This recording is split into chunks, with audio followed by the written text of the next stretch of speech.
Tonight on News Extra, a portrait of a killer, paintings and diaries that provide a frightening view inside the mind of the worst mass killer in American history, John Wayne Gacy.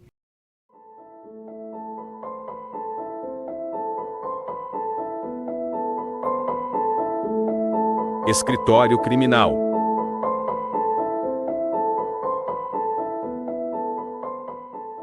Você sabia que de cada 25 pessoas que você conhece, uma provavelmente é psicopata? Saberia reconhecer essa pessoa no meio de muitas? Adquira já o seu e-book por apenas R$ 59,90. Link na descrição.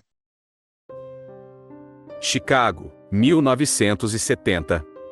Em uma época em que a cidade de Chicago parecia tranquila, um homem carregava um segredo macabro por trás de sua máscara colorida e sorriso amigável. Este é o caso de John Wayne Gacy, conhecido mundialmente como o Palhaço Assassino. John Wayne Gacy nasceu em 17 de março de 1942, em Chicago, Illinois. Filho de um operário alcoólatra e de uma dona de casa submissa, Gacy cresceu em um ambiente difícil. Desde pequeno, ele sofria abusos físicos e psicológicos de seu pai, que o considerava fraco e oprimia sua personalidade sensível.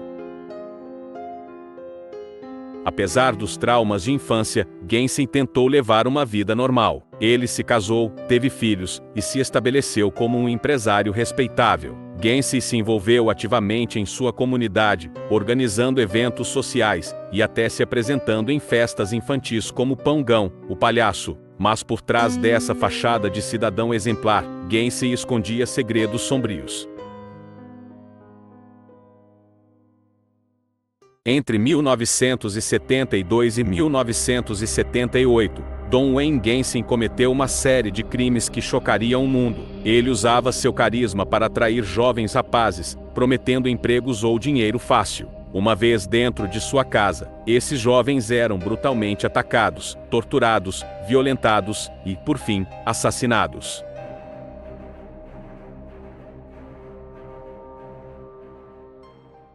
Se você gosta deste tipo de conteúdo, não se esqueça de se inscrever no canal e ativar o sininho para receber as notificações. Sua primeira vítima foi Timothy Jack McCoy em 1972. Timothy estava aguardando sua viagem de ônibus na rodoviária, quando foi abordado pelo palhaço. John Wayne Gacy disse que levaria o garoto para a sua casa, sob pretexto de que ele poderia passar noite, e depois ser levado de volta ao terminal, a tempo de pegar o seu ônibus. O menino então aceitou, e na manhã seguinte, Gacy afirmou que acordou e encontrou McCoy na porta do quarto com uma faca de cozinha. Gacy se defendeu, resultando em um corte no braço, e, após uma luta, esfaqueou McCoy até a morte. Mais tarde, ele descobriu que McCoy havia preparado a mesa para dois e entrado no quarto distraído, carregando a faca. Gacy enterrou o corpo do menino sob o assoalho e cobriu com concreto. Dali em diante, os crimes começaram a satisfazer o palhaço assassino, que não parou mais de cometê-los.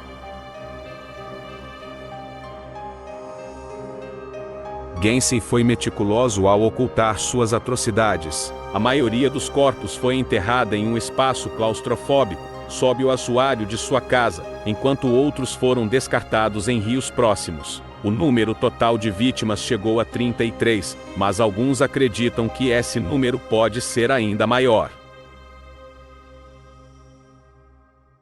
Tonight in News Extra, the man who committed what may be the crime of the century.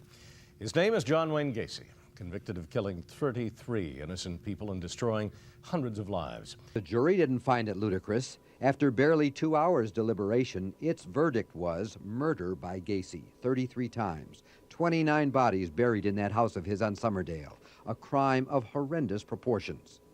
In the crawl space underneath, bodies covered with lime and encased in plastic, dug up a few days before Christmas and carried into the December cold, one after another after another.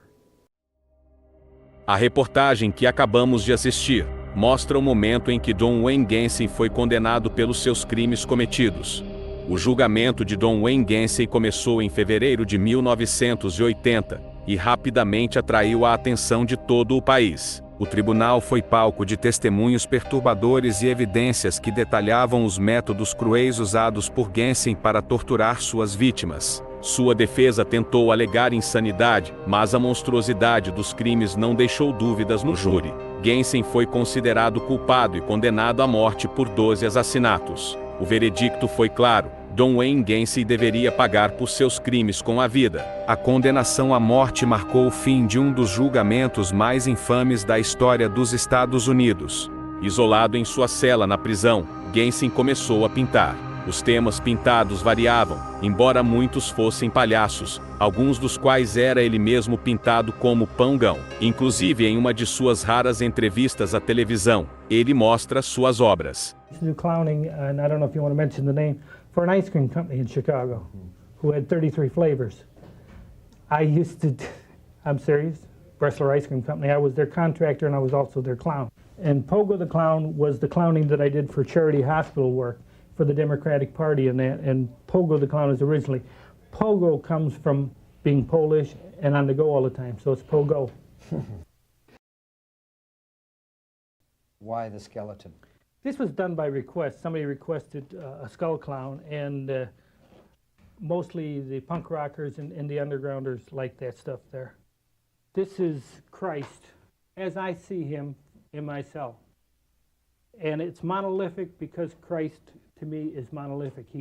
He's all things to all people. This here is the Hi-Ho series, and that is self-explanatory. It's the Seven Dwarfs. And they've always stuck to me as a great child painting.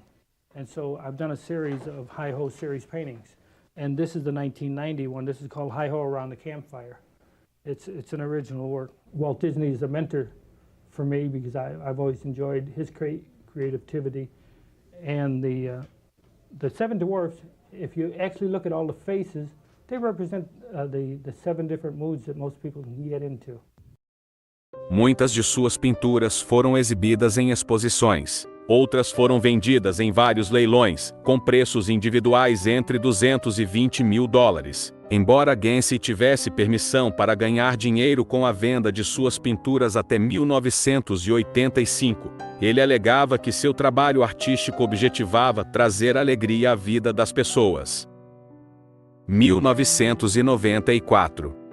Gacy foi transferido do Centro Correcional de Menor para o Centro Correcional de Esteville, em Quest Hill, para ser executado. Naquela tarde foi permitido a ele ter um piquenique particular dentro da prisão com sua família. Para sua última refeição, Gacy pediu um balde de frango frito KFC, uma dúzia de camarões fritos, batatas fritas, morangos frescos e uma Coca-Cola Diet. Naquela noite ele rezou com o padre antes de ser escoltado até a Câmara de Execução de Esteville, para receber a injeção letal. Antes de sua execução começar, os produtos químicos que seriam utilizados na execução inesperadamente se solidificaram, entupindo o cateter intravenoso que levaria as substâncias ao braço de Gacy, complicando a execução. Após 10 minutos, as cortinas foram levantadas e a execução retomada. Todo o processo durou 18 minutos. Nas horas que antecederam a execução de Gacy, uma multidão estimada em mais de 1.000 pessoas se reuniu do lado de fora da prisão, a maioria dos quais era claramente favorável à execução, apesar de muitos dos manifestantes contra a pena de morte também estarem presentes. De acordo com os relatos publicados, Gacy foi um psicopata diagnosticado medicamente, o qual jamais expressou remorso pelos seus crimes. Sua declaração final ao seu advogado antes de sua execução foi que matá-lo não compensaria a perda de outras pessoas, e que o Estado estava a assassiná-lo. As suas últimas palavras foram "Beije meu rá". Depois que a morte de Gacy foi confirmada à 00:58 do dia 10 de maio de 1994, seu cérebro foi removido. Ele está na posse de Ellen Moesen, testemunha de defesa no julgamento de Gacy, a qual o entrevistou, além de outros assassinos em série na tentativa de isolar traços comuns de violentos sociopatas. Seu corpo foi cremado depois da execução. Algumas outras curiosidades a respeito deste caso. Jonathan Davis, vocalista da banda Korn, comprou o traje de palhaço de Gacy.